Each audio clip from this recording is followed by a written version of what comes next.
श्रीमद्भागवत कथा। श्रीमद्भागवत कथा के पंचम दिवस की कथा में भगवान के बाल लीलाओं का वर्णन।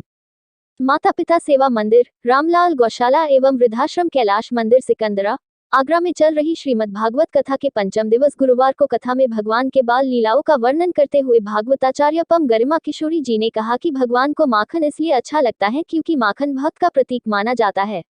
उन्होंने कथा में प्रवचन में समुद्र में कालिया नाग की कथा का प्रसंग सुनाते हुए कहा कि कालिया नाग ब्रिज में रहता था, कोई नदी में जाता तो उसे वह मार देता था।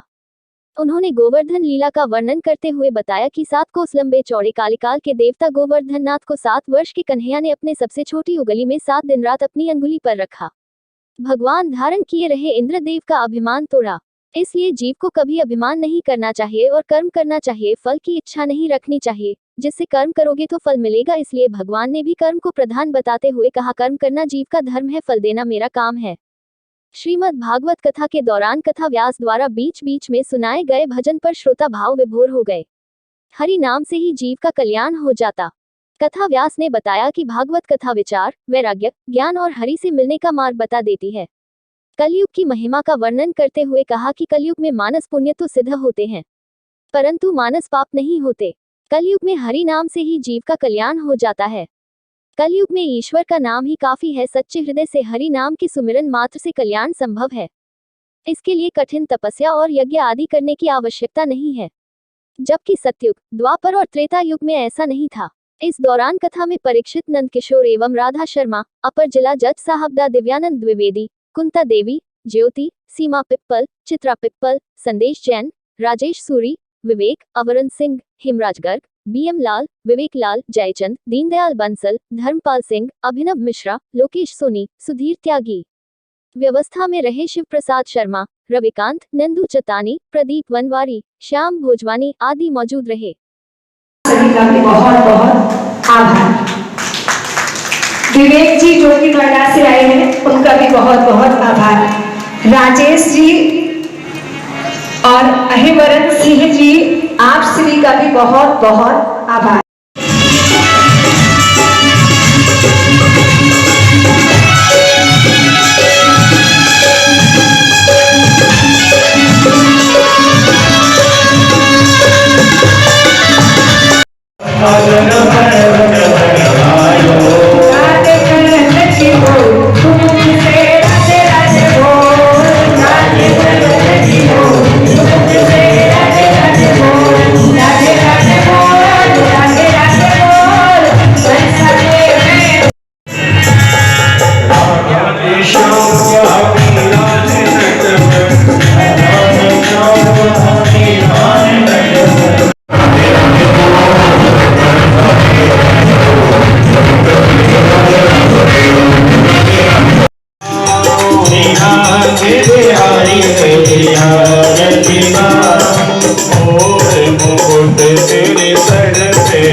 मेरा नाम राजेश कुमार सूरी है।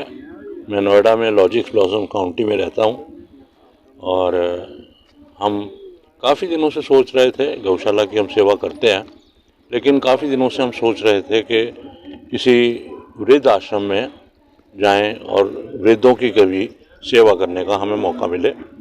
मैंने बहुत वृद्धाश्रमों में पता करा, लेकिन मैं जहाँ भी पहुँचा देवर ऑलमोस्ट कमर्शियल। सब लोग जो हैं वो पैसे लेते हैं at the time of admission as well as for the daily routine.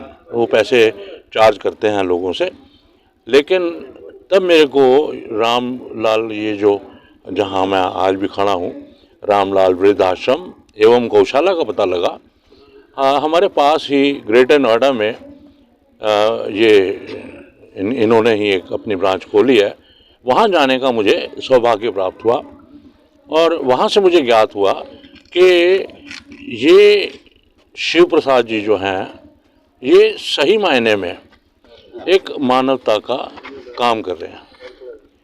जो एक मनुष्य को अगर सेवा के अंदर कोई अपने आप को डाल दे और अपने जीवन को समर्पित कर दे प्रभु को की तरफ, तो वहाँ देखिए। गरिमा किशोरी से आपने भागवत सुनी, आपको क्या लगा, कैसा लगा? देखिए, भागवत तो किसी की भी हो बहुत सुंदर होती है, तो भागवत तो बहुत ही सुंदर थी, हम पूरा उसको अटेंड नहीं कर पाए, थोड़ा डिस्टेंस ज़्यादा है, रोज़ के रोज़ आ नहीं सकते, उसको अटेंड नहीं कर पा रहे।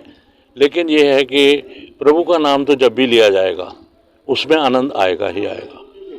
तो चाहे कृष्ण कहो या राम, बोलो राम, एक ही प्रभु के दो नाम हैं, दो अलग अलग रूप हैं। और भागवत कथा में हमेशा मज़ा आता ही है, जो भी सुनेगा उसको आनंद आएगा। और यहाँ आने के बाद जिस स्पीड से शिव प्रसाद जी काम कर रहे हैं और जिस तरीके से वो काम कर रहे हैं, अगर उनको थोड़ा साथ मिला तो मैं वो दिन दूर नहीं देखता कि जब दिल्ली ग्रेटर नोएडा के अंदर भी इसी तरह से, जैसे ये वृद्धाश्रम उन्होंने बनाया है, इसी तरह वो भी डेवलप होगा। धन्यवाद। मैं एग्रीकल्चर डिपार्टमेंट से विषय वस्तु विशेषज्ञ पद से रिटायर्ड हूँ और मैं आप समाज की सेवा में आ गया हूँ। और धन्यवाद करूँगा मैं लाल साहब का, विवेक लाल साहब हैं हमारे, उन्होंने हम लोगों को इस समाज सेवा से जोड़ा है, तो ये बड़े धन्यवाद के पात्र हैं। और मैंने यहाँ आकर के ये बड़ा एक गौरवान्वित महसूस किया कि हमारे जो यहाँ के वृद्धाश्रम के जो अध्यक्ष हैं, हाँ, भागवत भी अच्छी हुई है, बहुत अच्छा, हमने जितना समय देखा बहुत बढ़िया हुआ है। और यहाँ के जो अध्यक्ष हैं शिव प्रसाद शर्मा जी, इन्होंने ये ऐसा काम किया है जो एक बहुत बड़ा ऐतिहासिक कार्य कर रहे हैं, क्योंकि इन्होंने मानव सेवा, जिनको कोई सहारा नहीं है, बेसहारा लोगों को सहारा दिया है, उसके लिए ये हमारे सत नमन करने योग्य हैं। और मैं ऐसी आशा करता हूँ, चल रहा है, हाँ, ये भागवत कराई है, इसका भी बहुत बड़ा महत्व है।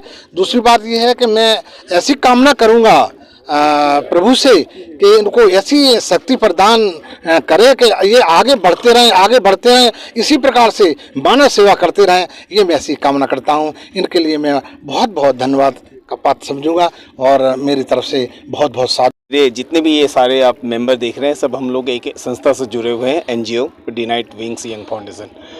मैं शिव प्रसाद जी का बहुत बहुत शुक्रगुजार हूँ कि हमें मौका दिया। और यहाँ पर जो ये श्राद्ध पक्ष में, पितृपक्ष में जो ये श्रीमद् भागवत कथा हो रही है और किशोरी जी ने इतनी अच्छी कथा कह रहे हैं, उसका बहुत बहुत धन्यवाद है। तो इनका सीधा पुण्य लाभ मिलता है।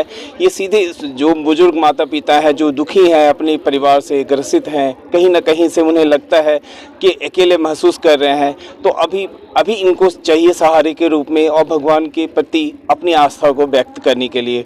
तो ये जो भगवत कथा हो रही है, ये सीधा प्रभु के माध्यम से उनको जोड़ रही हैं और वो लोग कहीं ना कहीं बहुत ही प्रफुल्लित हो रही हैं। और हमें बड़ा अच्छा लगा उन माता पिता को देखकर, बुजुर्ग माता पिता जो बहुत ही आनंदित हो रहे हैं। हम लोगों ने भी सुना, हमें बहुत ज़्यादा समय तो नहीं मिला, बट जितना भी सुना किशोरी जी को और ये भगवत कथा को, तो सुन करके बड़ा ही हृदय प्रसन्न हुआ। और हमें लगता है कि ये पितृपक्ष में ये करा करके और बुजुर्ग माता पिता को जो ये कथा सुनाई गई है, उनको सुन करके बहुत ही ये क्या बोलूं, कहाँ से नाम बताइए सबसे पहले अपना। मेरा नाम बालमुकुंद लाल है। आपको कैसा लग रहा है सर, आप यहाँ रामलाल वृद्धाश्रम में कथा सुनने आए हैं, क्या आपको लग रहा है? बहुत अच्छा लगा, जिसकी कल्पना भी मैंने नहीं किया था उससे अधिक लगा मुझे। बहुत मन खुश भी हुआ, शांत भी हुआ। आपका आशीर्वाद देना चाहेंगे? ठीक है, सबको मेरा आशीर्वाद, ईश्वर को मेरा प्रणाम।